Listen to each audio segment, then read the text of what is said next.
অন্যকে হিংসা করলে আমরা সব সময় পিছিয়েই যাই। সঠিক পথ হলো অন্যকে হিংসা না করে নিজেকে উন্নত করার চেষ্টা করা। আসসালামু আলাইকুম বন্ধুরা, চলে আসলাম আবারও নতুন আরও একটি লং ভিডিও নিয়ে। আশা করি আপনারা যে যেখান থেকে আমার এই ভিডিওটি প্লে করেছেন সম্পূর্ণ ভিডিওর সাথেই থাকবেন। ভিডিও দেখার শেষে ভালো লাগলে লাইক কমেন্ট শেয়ার করে দিবেন, আর যদি ভালো না লাগে শুরু থেকে স্কিপ করে যেতে পারেন। তবে একটাই অনুরোধ, ভিডিও না দেখে কেউ লাইক কমেন্ট রাখবেন না। তো আমি দুপুরে রান্না করতে করতে আপনাদের সাথে ছোট্ট একটা গল্প শেয়ার করছি। এক গ্রামে দুজন ছেলে ছিল, রহিম আর করিম। রহিম সবসময় পরিশ্রম করে এগিয়ে যেত, পড়াশোনায় ভালো করত, আর গ্রামের মানুষ তাকে ভালোবাসতো, সম্মান করত। করিমও চেষ্টা করলে পারত, কিন্তু সে কখনোই চেষ্টা করত না, বরং রহিমের সাফল্য দেখে তার মন হিংসায় জ্বলে উঠত। একদিন করিম বলল, রহিম এত ভালো কিভাবে করছে, আর আমি কেন পারছি না? নিশ্চয়ই ভাগ্য তাকে সাহায্য করছে। তখন গ্রামের এক বৃদ্ধ তাকে ডেকে বলল, বাবা, রহিমকে দেখো, কিন্তু হিংসা করো না। তার সাফল্য তোমার কোনো ক্ষতি করে না, বরং তোমাকে শেখায় পরিশ্রম করলে তুমিও পারবে। কিন্তু করিম শোনেনি, সে হিংসার আগুনে নিজের মন পুড়িয়েই গেল। শেষ পর্যন্ত রহিম সফল হলো, আর করিম একই জায়গায় পড়ে রইল। তো এই গল্পটা থেকে আমরা এটাই শিক্ষা গ্রহণ করলাম যে অন্যকে হিংসা করলে আমরা সব সময় পিছিয়েই থাকব। সঠিক পথ হলো হিংসা না করে নিজেকে উন্নত করার চেষ্টা করা।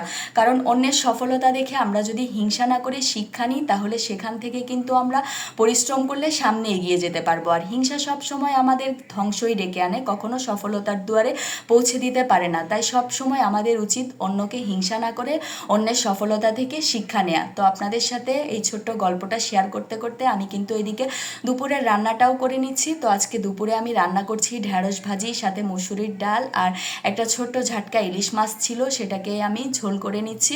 তো আমি কিন্তু এখানে সরিষা বাটা এবং যা যা মশলা আমি খাই সব কিছু দিয়ে ভালোভাবে এভাবে হাতে মাখিয়ে একবারে তেল আর পানি সহ মাখিয়ে রান্নাটা করে নিব। তো আপনারা কে কীভাবে রান্না করেন সেটাও জানাবেন।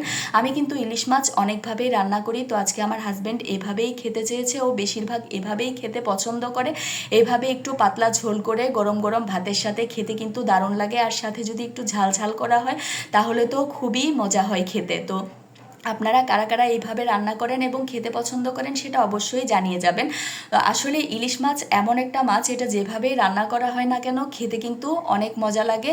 তো আমি আজকে এইভাবে রান্না করার চেষ্টা করলাম। আসলে কেউ ভুল ত্রুটি ধরবেন না। আর একটা কথা, আমি যেই কড়াইতে রান্না করেছি এতে আমার রান্না করতে খুবই ভালো লাগে। আপনারা অনেকেই যখন কালো কড়াই বলে বিভিন্ন রকম কমেন্ট করেন তখন কিন্তু খুবই খারাপ লাগে। আসলে আমরা আমাদের মূল লক্ষ্য হচ্ছে এখান থেকে শিক্ষা অর্জন করা এবং নিজেদেরকে সফলতার দুয়ারে পৌঁছানো, কারোর ভুল ত্রুটি ধরা না।